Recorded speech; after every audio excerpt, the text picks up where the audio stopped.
ધનબાની કથા. ચંદનપુરમાં કેશવસેન રાજા રાજ્ય કરે. તેમને ધનબા નામે રાણી હતી. લગ્નના કાર્યોના ઘણા વર્ષો વીતવા છતાં રાણીનો ખોડો ન ભરાયો. તેથી રાજાએ માનકુંવરબા સાથે બીજા લગ્ન કર્યા. 2 વર્ષમાં માનકુંવરબાને ચંદ્રસમો રૂપવાન કુંવર થયો. માનકુંવરબા રૂપવાન હતા. તેમનો દીકરો તથા રાજા તેમના આગળ માનપાન વધી ગયા.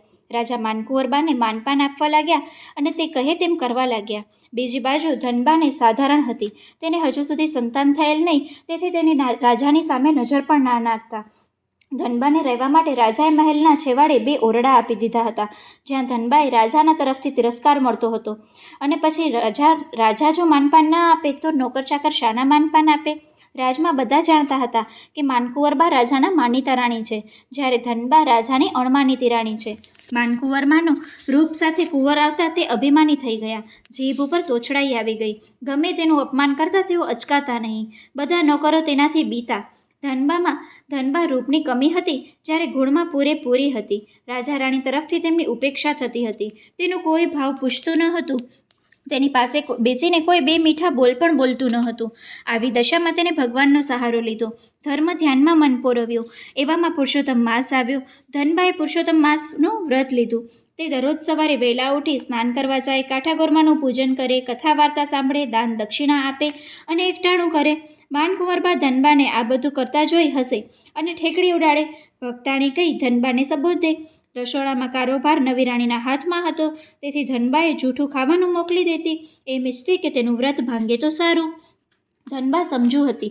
તે જાણી ગઈ કે માનકુંવરબા તેના વ્રત તોડવા માંગે છે, તેથી તેને એકટાણું બંધ કરી ઉપવાસ આદર્યા. આથી કરીને માનકુંવરબાના પેટમાં તેલ રેડાયું. તે તો રાજાને ભંભેરવાનું ચાલુ કર્યું. તેને રાજાને કહ્યું, આ તો ફક્ત પુરુષોત્તમ માસનું બહાનું છે. ખરેખર તો તમને મારી નાખવા માંગે છે. આ બધું તમારે મરો તો તેના પિયરાઓ રાજ કરે. કાચા કાનના કેશવસેને રોષે ભરાઈ ધનબાને પોતાના મહેલમાંથી કાઢી મૂક્યા.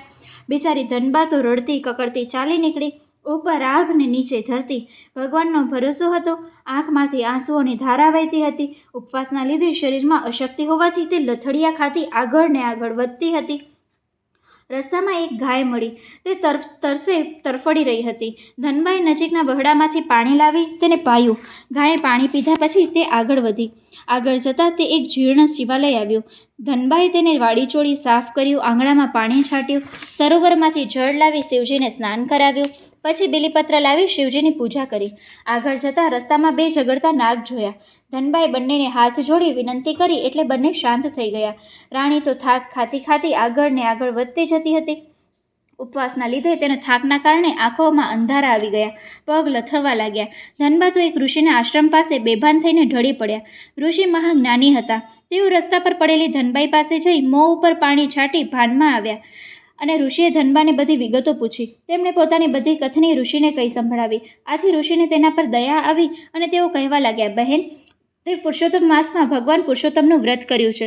આથી તારો જન્મ સાર્થક થયો છે. તે વ્રત દરમિયાન સ્નાન, દાન, કથા વાર્તા સાંભળી પૂર્ણ શ્રદ્ધાભાવે પુરુષોત્તમ ભગવાનની સેવ્યા છે.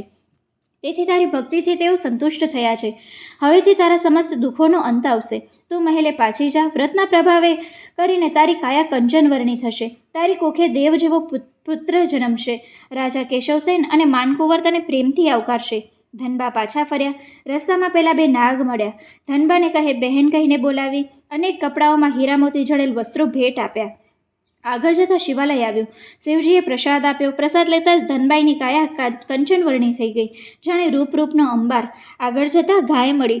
ગાયે દૂધનો અક્ષય કળશ આપતા કહ્યું, રાણી, તે મારી તરસ छिપાવે છે. હું તને આ કળશ આપું છું. આમાંથી મોં માંગ્યા મિષ્ઠાન મળશે.